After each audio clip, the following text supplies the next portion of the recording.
अस्सलाम वालेकुम। SS life में खुश आमदीद। उम्मीद है आप लोग मेरे साथ साथ नई नई चीज़ें बना रहे होंगे और उनको सीख रहे होंगे। तो आज भी मैं आपके लिए एक नया गला लेके आई हूँ। ये देखिए, ये हमने मोतियों वाला गला बनाना है। ये गला हमने बे स्टाइल में बनाना है। इसकी चौड़ाई ज़्यादा है और गहराई कम है। तो इसके लिए हमने बुकरम पे जो निशान लगाना है वो हम लगाएंगे 4.5 इंच पे। 4.5 इंच हमने इसको रखा खुला और हमने गहरा भी इसको 4.5 इंच रखा है। ये देखिए, दोनों निशानों को अब हम मिला देंगे। तो ये हमने दोनों को मिलाया तो ये गोल गला बन गया है। अब इसके बाद हम इसके बाहर 1 इंच का मार्जिन रखेंगे। तो 1 इंच का मार्जिन रखने के लिए ये इंची टेप से निशान लगाए हैं। 1-1 इंच पे निशान लगा दिया। अब हम इन दोनों को मिला देंगे तो ये हमारे गले की एक लाइन बन जाएगी। ये देखिए, गोल सर्कल सा बन गया। उसके बाद हमने देखना है कि मोती कितने मोटे हैं। जितने मोटे मोती हैं उतना हम निशान लगा देंगे। ये पूरा हम गले के साथ साथ ये निशान लगा देंगे इसी तरह से। तो अब हमने इसके बाद इसके बाहर भी 1 इंच का मार्जिन रखना है। तो वो भी हम 1 इंच रख के तो बुकरम को काट रहे हैं। ये हमने बुकरम काट दी है यहाँ से, ये देखें। अब अंदर से हम बुकरम निकाल देंगे। ये इतनी बुकरम हमने काट के निकाल देनी है जहाँ पे मोती लगाने हैं। तो ये पूरी हमने बुकरम गोल शक्ल में ये काट दी। ऊपर से जो आधा इंच मैंने छोड़ा है वो जब हम अगली हिस्से को पिछले हिस्से के साथ जोड़ेंगे, तीरे की सिलाई करेंगे, तो वहाँ पे हमें कपड़ा चाहिए होगा। तो ये वो सिलाई का मार्जिन है जो आधा इंच मैंने ऊपर छोड़ दिया। चले, अब इसको हम चेक कर लेते हैं। ये दोनों तरफ से बराबर है ना? हाँ जी, ये बिल्कुल ठीक है। तो चले, अब हम इसको कमीज़ के फ्रंट पे लगाएंगे। तो उसके लिए हमें पहले फालतू कपड़ा लेके तो उसके ऊपर ये लगाना पड़ेगा। ये मैंने दोनों कंधों की जो काटें थी वो जोड़ ली हैं। तो उनके ऊपर अब मैं ये गला चिपकाऊंगी। ये देखिए, ये इस्त्री से इसको हमने चिपकाना है। इस्त्री अच्छी तरह गर्म कर ली है। गला चिपकाते हुए आपने ये ध्यान रखना है कि आपके गले की शेप ख़राब नहीं होनी चाहिए। और दूसरा ये कि इस्त्री को घसीट के नहीं आपने चलाना, आपने इस्त्री को ऊपर रख के तो दबाना है ताकि गला जो है वो चिपक जाए। चलें, ये हमने आधा इंच मार्जिन रख लिया दोनों तरफ। ये हम सिलाई करने के लिए ये आधा इंच कपड़ा छोड़ दिया। ये बुकरम के ऊपर मोड़ के हम सिलाई करते हैं इसको। गले का सेंटर बना लिया है। गले का सेंटर बनाने के बाद हमने दरमियान से कपड़ा थोड़ा जो है वो ट्रिम करना है क्योंकि वो ज़्यादा है। तो जितने गले की ऊंचाई है उतना रख के तो ये हम कपड़ा जो है वो फालतू काट देंगे। ये हमने कपड़ा काट दिया यहाँ से। चलें, अब इसको कमीज़ का फ्रंट लेंगे और उसके ऊपर रखेंगे। ये कमीज़ के फ्रंट पे हमने इसको रखा। अब हम इसको सिलाई का मार्जिन रख के तो उतना हम इसको काट देंगे। बस अच्छी तरह से चेक कर लें कि आपका गला जो है वो ऊपर से भी नीचे से भी बिल्कुल कमीज़ के साथ अटैच होना चाहिए, कमीज़ के बराबर होना चाहिए। चलें जी, ये हमने कटाई कर दी। अब इस गले को हमने कमीज़ के साथ सीना है।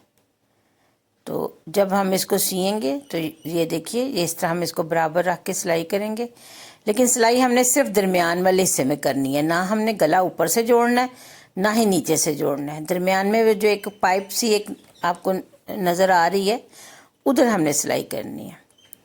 तो गले को कमीज़ के साथ अटैच करने के लिए हम इसको सुइयाँ लगा देंगे ताकि सिलाई करते हुए ये खिसक ना जाए। तो 2 सुइयाँ जो हैं वो हम साइडों पे लगाएंगे और एक हम सेंटर में लगाएंगे। ये लग गई सुइयाँ। अब एक एक सुई हम यहाँ पे भी लगा देंगे ताकि ये दरमियान से हिले नहीं। चलें, इसी तरह इस तरफ भी सुई लगा देंगे। ये हो गया। अब हमने इसको दरमियान में सिलाई करनी है। अच्छी तरह देख लें पीछे से कपड़ा जो है वो दोहरा ना हो, या कपड़ा इकट्ठा ना हो या चुनट ना हो। तो देख के तो सिलाई करनी है। अब आराम आराम से बुकरम के साथ साथ सिलाई करनी है। बुकरम के ऊपर सिलाई नहीं चढ़ानी, बुकरम के साथ रखनी है। बस इसी तरह हम ये पूरा दूसरी तरफ जाएंगे और फिर दूसरे किनारे से घूम के वापस आ जाएंगे। इस तरह से ये हमने इसको गले को कमीज़ के साथ सी लेना है। चलें जी, ये हमने इसको सी लिया। अब हम यहाँ से वो एक डब्बा सा बनाएंगे, जिस तरह कटिंग हुई हुई है उसी तरह 2-3 टांके इस रुख के लगेंगे। अब वापस मुड़ेंगे तो वापस मुड़ के भी हमने उसी तरह बुकरम के साथ साथ सिलाई करनी है। तो ये पूरा हम इस तरह इसको सी जाएंगे।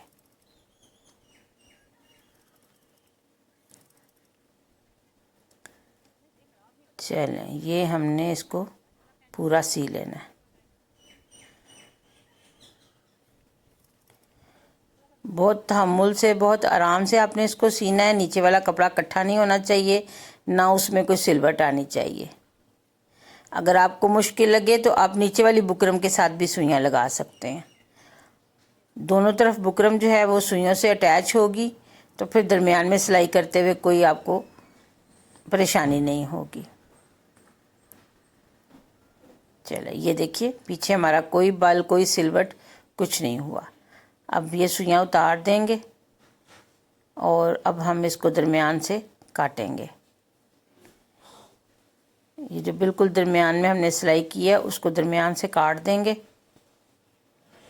चलें, ये कोने पे आके हमने दोनों तरफ कट लगाने हैं, दोनों कोनों की तरफ, एक दाएं तरफ और एक बाएं तरफ, ताकि उल्टाने में आसानी हो। ये देखिए, अब गौर से देख लें, ये इस तरह कट लगने हैं।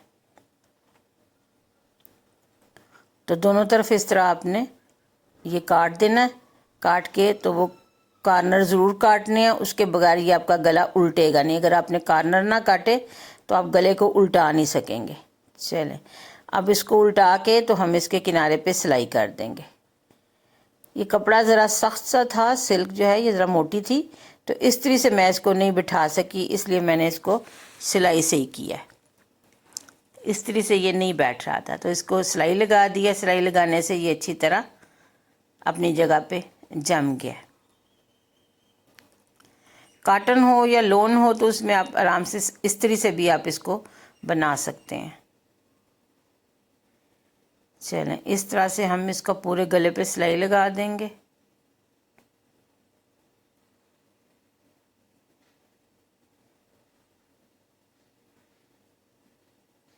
बस आपने ये ध्यान रखना है कि आपने कपड़ा अच्छी तरह मोड़ना है और बिल्कुल सही किनारे पे सिलाई हो।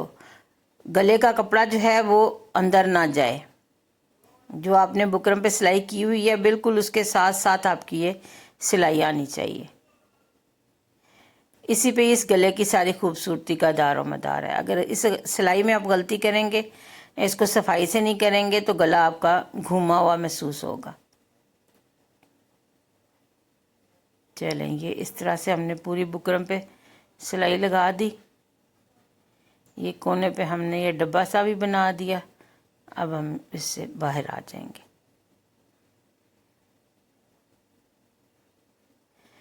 अब ये जो बुकरम ऊपर की तरफ है, इसमें हमने बुकरम के किनारे किनारे पे सिलाई करनी है, ताकि कमीज़ का गला और बुकरम वाला गला जो है वो दोनों आपस में अटैच हो जाए। दोनों को जोड़ के आपने बुकरम के किनारे किनारे पे सिलाई करनी है। ये इस तरह पूरे गले पे आप सिलाई लगा दें।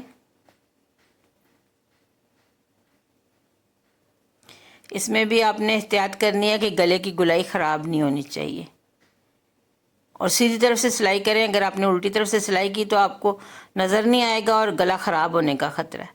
चलें, अब ये जो फालतू कपड़ा है वो हम काट के हटा देंगे। बुकरम के बिल्कुल साथ साथ हमने कटाई कर देनी है, क्योंकि सिलाई हमने बुकरम के ऊपर लगाई थी, तो वो सिलाई हमारी महफूज रहेगी। बस जितना कपड़ा फालतू है वो हम काट देंगे। ये देखिए, ये गले की शक्ल बन गई है। अब जो हमने कमीज़ पे पाइपिंग करनी है वही हम गले की नाप की काट लेंगे। जितना गला है उतनी पाइपिंग काट के अलग कर लें। अब इसमें से हमने धागा निकाल देना, डोरी खींच के निकाल दें इसमें से। अब ये पाइपिंग जो है ये फ्लैट हो गई है, इसमें वो मोटा हिस्सा नहीं रहा, वो कपड़ा जो है वो बैठ गया। अब पाइपिंग को आपने आधा आधा रखना है, दरमियान में, बिल्कुल दरमियान में सिलाई करनी है आपने। आधी पाइपिंग गले से बाहर हो और आधी गले के नीचे हो। तो इसको बारीक सी सिलाई कर लें, जितनी आप समझते हैं पाइपिंग के लिए ज़रूरी होती है, बस उतनी ही सिलाई करेंगे, ज़्यादा मोटी नहीं करनी यहाँ पे। जितनी गले की पाइपिंग आपको चाहिए उस हिसाब से आप सिलाई कर लें। अमूमन जितना मशीन का छोटा पैर होता है उससे भी थोड़ी सी कम रख के सिलाई की जाती है। चलें, ये सिलाई हो गई। अब ये जो ऊपर कपड़ा नज़र आ रहा है फालतू, वो हम काट देंगे और जो दूसरा किनारा है उसको हम मोड़ के तो यहाँ पे हम सिलाई कर देंगे। जिस तरह पाइपिंग मोड़ते हैं उस तरह इसको 2 दफ़ा मोड़ लें और बिल्कुल पाइपिंग के ऊपर ऊपर सिलाई करनी है। क्योंकि हम येलो धागा इस्तेमाल कर रहे हैं तो हमने येलो कपड़े के ऊपर ही रहना है, ब्लैक शर्ट पे नहीं जाना। पाइपिंग के ऊपर सिलाई करनी है। उसी तरह से 2 दफ़ा मोड़ना है जैसे पाइपिंग को हम सिलाई करते हैं। चलें, ये जी हमने इसको गले को पाइपिंग कर दी है। जो आपने शर्ट के बाजुओं पे और दामन पे पाइपिंग करनी है वही कलर आपने, वही पाइपिंग सेम जो है वो आपने यहाँ इस्तेमाल करनी है गले पर भी।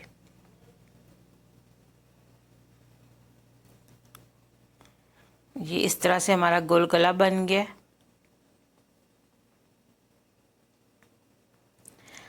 सिलाई करते हुए याद रखें जहाँ पे भी कोई फालतू धागा होता है जो सिलाइयों के साथ बचे होते हैं वो साथ के साथ काटते रहें।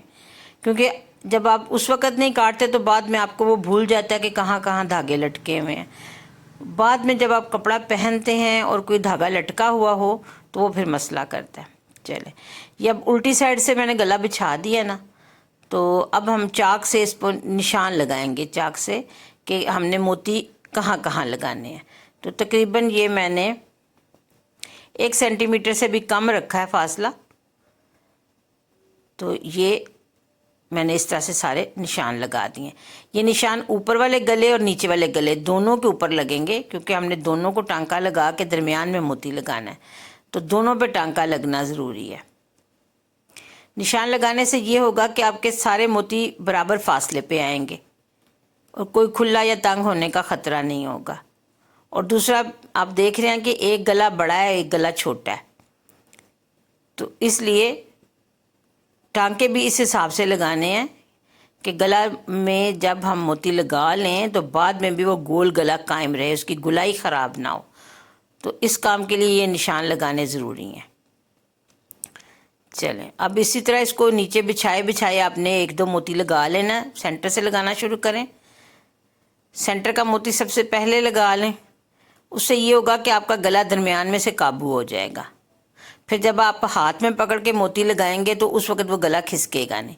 तो पहले 1-2 मोती जो हैं वो आपने यहीं मेज़ पे रख के लगाने हैं। अच्छा, अब ये देखें कि हमने मोती को इस तरह लगाना है कि इधर भी एक टांका लगे और फिर सुई मोती में से गुजार के तो दूसरी तरफ टांका लगाना है, फिर वहाँ टांका लगा के फिर वापस आ जाना है। ये देखिए, ये मोती में से सुई गुजारी, अब दूसरी तरफ टांका लगाएंगे। ये हमने दूसरे सिरे पे टांका लगा दिया। चलिए, अब ये दूसरा मोती लगाएंगे। ये देखिए, ये इधर से टांका लगाया, मोती में से सुई गुजारी और दूसरी तरफ टांका लगा दिया। ये देखें, ये इस तरह से। अब फिर मोती में से सुई गुजारी और यहाँ हम टांका लगाएंगे। ये मैं आपको दोबारा से नज़दीक से दिखाती हूँ कि ये टांके कैसे लगने हैं। तो 2-2 टांके लगाएं आप हर मोती में। उससे ये होगा कि गला मजबूत रहेगा और धागा खींचने से या मोतियों को खींच लगने से वो टूटेगा नहीं। ये देखें, ये इस तरह से आप बाद में आप इसको हाथ में उठा के मोती लगा सकते हैं। पहले सेंटर वाले मोती बस लगा लें ताकि आपके गले की शेप ना ख़राब हो।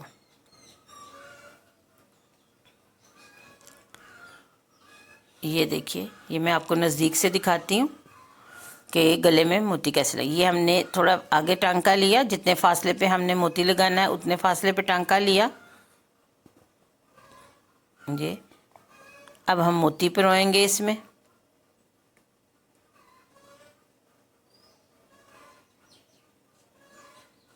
मोती पिरोने के बाद हमने जो ऊपर वाला निशान है इसका, वहाँ टांका लेंगे।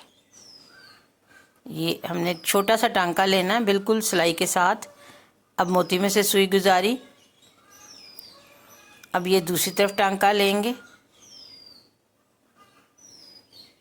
ये इस तरह से। अब फिर मोती में से सुई गुजारेंगे। अब ऊपर हम पक्का कर दें या ना भी करें तो अगले निशान तक चले जाएं। बस आपने ये ध्यान रखना है कि आपके धागे में कोई गुच्छा नहीं बनना चाहिए, और आपके जो जोड़ हैं या कोई गिरा है तो वो आपकी यहाँ मोतियों के साथ नज़र नहीं आनी चाहिए। ये देखिए इस तरह से ये गला सारा बन गया। उम्मीद है आपको ये सारा तरीका सही तरह से समझ आ गया होगा। आप हर स्टेप को इसी तरह से फॉलो करेंगे। मेरी वीडियो को लाइक करें, अपने दोस्तों के साथ शेयर करें और सब्सक्राइब भी ज़रूर करें ताकि सारे नए वीडियोस आपको मिलते रहें। शुक्रिया बहुत बहुत। अल्लाह हाफिज़।